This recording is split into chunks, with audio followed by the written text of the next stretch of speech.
കർത്താവ് നിങ്ങളോട് കൂടെ. ആത്മാവോടും കൂടെ. ലൂക്കായുടെ വിശുദ്ധ സുവിശേഷത്തിനുള്ള വായന. കർത്താവേ, അങ്ങേക്ക് മഹത്വം. അക്കാലത്ത് ആട്ടിടയന്മാർ അതിവേഗം പോയി മറിയത്തെയും ജോസഫിനെയും പുൽത്തൊട്ടിയിൽ കിടക്കുന്ന ശിശുവിനെയും കണ്ടു. അനന്തരം ശിശുവിനെക്കുറിച്ച് തങ്ങളോട് പറയപ്പെട്ട കാര്യങ്ങൾ മറ്റുള്ളവരെ അവർ അറിയിച്ചു. അത് കേട്ടവരെല്ലാം ഇടയന്മാർ തങ്ങളോട് പറഞ്ഞ സംഗതികളെക്കുറിച്ച് അത്ഭുതപ്പെട്ടു. മറിയമാകട്ടെ ഇവയെല്ലാം ഹൃദയത്തിൽ സംഗ്രഹിച്ച് ഗാഢമായി ചിന്തിച്ചു കൊണ്ടിരുന്നു. തങ്ങളോട് പറയപ്പെട്ടതുപോലെ കാണുകയും കേൾക്കുകയും ചെയ്ത സകല കാര്യങ്ങളെക്കുറിച്ച് ദൈവത്തെ മഹത്വപ്പെടുത്തുകയും സ്തുതിക്കുകയും ചെയ്തുകൊണ്ട് ആ ഇടയന്മാർ തിരിച്ചുപോയി. ശിശുവിൻ്റെ പരിച്ഛേദനത്തിലുള്ള 8-ാം ദിവസം ആയപ്പോൾ അവൻ ഗർഭത്തിൽ ഉരുവാകുന്നതിന് മുമ്പ് ദൂതൻ നിർദ്ദേശിച്ചിരുന്ന യേശു എന്ന പേര് അവന് നൽകി. കർത്താവിൻ്റെ സുവിശേഷം. ക്രിസ്തുവേ, അങ്ങേക്ക് സ്തുതി.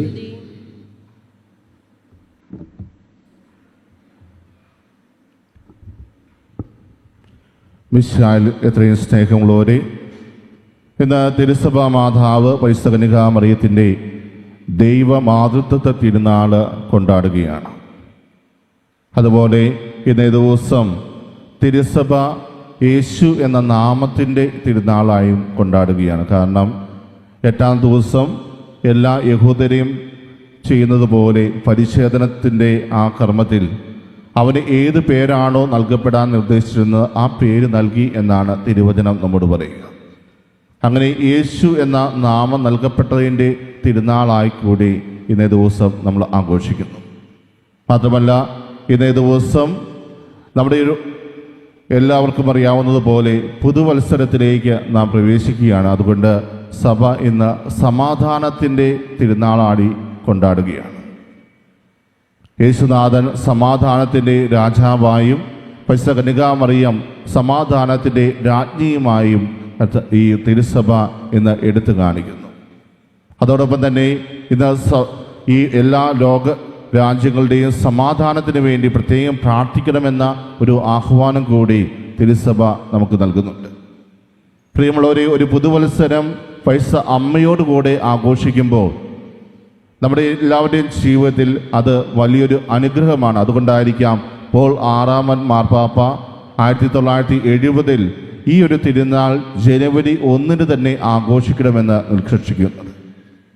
കാരണം ജനുവരി 1 ഒരു പുതുവത്സരത്തിലേക്ക് നാം പ്രവേശിക്കുമ്പോൾ പരിശുദ്ധ അമ്മയുടെ കരം പിടിച്ചു കഴിഞ്ഞാൽ ആ യാത്ര വളരെ സുരക്ഷിതമായി പൂർത്തീകരിക്കാൻ നമുക്ക് സാധിക്കും എന്ന ഒരു ആഹ്വാനമാണ് സഭ ഇതിലൂടെ നൽകുക.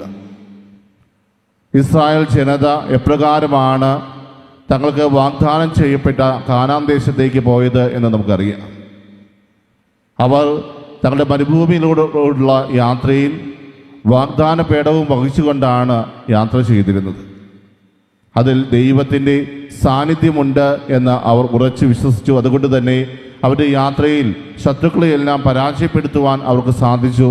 ജോർദാൻ നദിയെ മറികടന്ന് പോകുവാൻ അവർക്ക് സഹായമായത് ഈ വാഗ്ദാന പേടകമാണെന്ന് അവർ ഉറച്ചു വിശ്വസിച്ചു. കാരണം അതിൽ അവരുടെ ദൈവത്തിൻ്റെ സാന്നിധ്യമുണ്ടായിരുന്നു.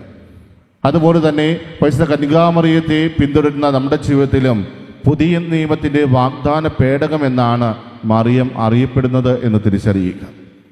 അങ്ങനെ മറിയത്തിനെ പിന്തുടരുന്ന നമ്മളെ ഓരോരുത്തരെയും തീർച്ചയായും പരിശുദ്ധ കന്യകാമറിയം കാത്തു പരിപാലിക്കുകയും നമ്മുടെ ശത്രുക്കളിൽ നിന്ന് രക്ഷിക്കുകയും നമ്മൾ ലക്ഷ്യം വച്ചിരിക്കുന്ന നമുക്ക് വാഗ്ദാനം ചെയ്തിരിക്കുന്ന പുതിയ കാനാൻ ദേശത്തേക്ക് പ്രവേശിക്കുവാൻ നമുക്ക് സാധിക്കുകയും ചെയ്യും. അതുകൊണ്ട് പരിശുദ്ധ കന്യകാമറിയം നമ്മുടെ ഓരോരുത്തരുടെയും ജീവിതത്തിൽ വലിയ അനുഗ്രഹമാണ്. മാത്രമല്ല നമ്മുടെ എല്ലാവരുടെയും അമ്മയാണ്. പരിശുദ്ധ കന്യകാമറിയം ദൈവമാതാവാണ് എന്ന ഒരു ചിന്ത ആദ്യം കടന്നു വരുന്നത് ലൂക്കായുടെ സുവിശേഷത്തിൽ തന്നെയാണ്. തനിക്ക് ഒരു പുത്രനെ ലഭിക്കും എന്ന അറിയിപ്പ് ദൈവദൂതനിലൂടെ ലഭിക്കുന്നു. അതോടൊപ്പം തന്നെ തൻ്റെ ചാർച്ചക്കാരിയായ എലിസബത്തും ഇതാ ഗർഭം ധരിച്ചിരിക്കുന്നു, ഇത് അവൾക്ക് 6-ാം മാസമാണ് എന്ന് ഗബ്രിയേൽ ദൂതൻ അവളോട് പറഞ്ഞപ്പോൾ അവളെ തേടിയിറങ്ങുന്ന മറിയത്തെ നമ്മൾ സുവിശേഷത്തിൽ വായിക്കുന്നുണ്ട്. അങ്ങനെ എലിസബത്തിനെ സന്ദർശിക്കുമ്പോൾ എലിസബത്ത് പരിശുദ്ധാത്മാവിൽ നിറഞ്ഞവളായിക്കൊണ്ട് അവളോട് പറയുകയാണ്, എൻ്റെ കർത്താവിൻ്റെ അമ്മ എന്നെ കാണാൻ വന്ന ഭാഗ്യം എനിക്ക് എവിടെ നിന്നാണ്. ആ ഒരു ചിന്തയാണ് പിന്നീട് വളർന്ന് അത് എഫേസോസ് കൗൺസിലിൽ വെച്ച് സുനകദോസിൽ വെച്ച് 431 ഇത് ഒരു വിശ്വാസ സത്യമായി പ്രഖ്യാപിച്ചു.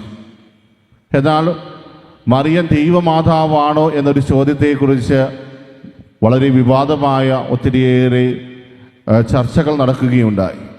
എങ്ങനെയാണ് മറിയത്തെ ദൈവമാതാവ് എന്ന് വിശേഷിപ്പിക്കുവാൻ സാധിക്കുക? പക്ഷേ വളരെ നിസ്സാരമായി നമ്മൾ ചിന്തിക്കുകയാണെങ്കിൽ തന്നെ എന്തുകൊണ്ടാണ് മറിയത്തെ ദൈവമാതാവ് എന്ന് വിളിക്കുന്നത് എന്ന് നമുക്ക് തിരിച്ചറിയുവാൻ സാധിക്കും.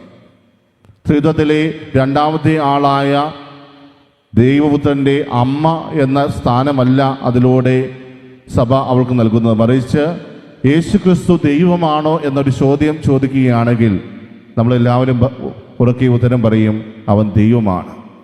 അങ്ങനെയെങ്കിൽ ആ ദൈവത്തിന് ഈ ഭൂമിയിൽ അവതരിക്കുവാൻ അവസരം ലഭിച്ചത് പരിശുദ്ധ കന്യകാമറിയത്തിലൂടെയാണ്. ആ ഒരു അർത്ഥത്തിൽ ആ ദൈവത്തെ വഹിച്ചവളാണ് പരിശുദ്ധ കന്യകാമറിയം. അതുകൊണ്ട് തന്നെ അവളെ ദൈവമാതാവ് എന്ന് നമ്മൾ വിശേഷിപ്പിക്കുന്നു. പ്രിയമുള്ളവരെ, ആ ദൈവമാതാവ് നമ്മുടെ ഓരോരുത്തരുടെയും ജീവിതത്തിൽ വലിയൊരു ശക്തിയായിട്ട് മാറുമ്പോൾ നമ്മൾ ആലോചിച്ച് നോക്കുക, മാതാവിൻ്റെ കരം പിടിക്കുന്നവർ ഒരിക്കലും പരാജയപ്പെട്ടിട്ടില്ല.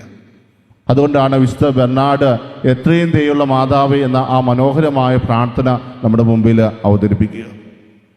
മാതാവിൻ്റെ സന്നിധിയിൽ ചെന്ന് അപേക്ഷിച്ചവരിൽ ഒരുവിനെ പോലും ഉപേക്ഷിച്ചിട്ടില്ല എന്ന് വിശുദ്ധ ബെർണാഡ് ഉറപ്പിച്ചു പറയുമ്പോൾ നമ്മളും പൂർണ്ണമായ വിശ്വാസത്തോടെ ആ പ്രാർത്ഥന എന്നും ചൊല്ലുന്ന ഒന്നാണ്. ദൈവമാതാവിൻ്റെ കരം പിടിക്കുന്നവരുടെ ജീവിതത്തിൽ മാതാവ് വലിയൊരു സംരക്ഷണമാണ്, അതോടൊപ്പം തന്നെ വലിയൊരു ശക്തിയാണ്. എന്നും ദൈവികമായ കാര്യങ്ങൾ ഉറച്ചു നിൽക്കുവാൻ, അതുപോലെ തിന്മയുടെ സ്വാധീനങ്ങളെയും പൈശാചിക ശക്തികളെയും നമ്മുടെ ജീവിതത്തിൽ നിന്നും ആട്ടിപ്പായിക്കുവാൻ പരിശുദ്ധ കന്യകാമറിയം നമ്മളെ സഹായിക്കുന്നു. ചിതറിപ്പോയ സ്ലീഹന്മാരെ പോലും ഒരുമിച്ച് കൂട്ടിയ പരിശുദ്ധ കന്യകാമറിയം അവരുടെ ജീവിതത്തിലും വലിയൊരു വഴികാട്ടിയായി മാറിയത് കൊണ്ട് തന്നെയാണ് തിരുസഭയുടെ അമ്മയായിട്ട് പരിശുദ്ധ കന്യകാമറിയത്തെ നമ്മൾ വണങ്ങുന്നത്.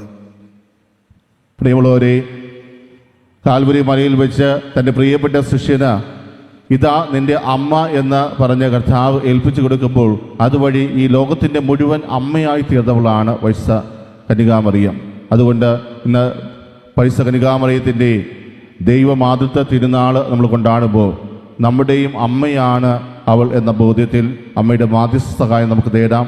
അതോടൊപ്പം തന്നെ ഈ പുതുവത്സരത്തിൽ പുതിയ പുതിയ തീരുമാനങ്ങൾ എടുത്തുകൊണ്ട് വിശ്വാസത്തിൽ ആഴപ്പെടുവാനും നമ്മുടെ ഓരോരുത്തരെയും ജീവിതത്തിലൂടെ ദൈവത്തെ മഹത്വപ്പെടുത്തുവാനും നമുക്ക് പരിശ്രമിക്കാം. സർവശക്തനായ ദൈവം നമ്മെ ഓരോരുത്തരെയും സമൃദ്ധമായിട്ട് അനുഗ്രഹിക്കട്ടെ.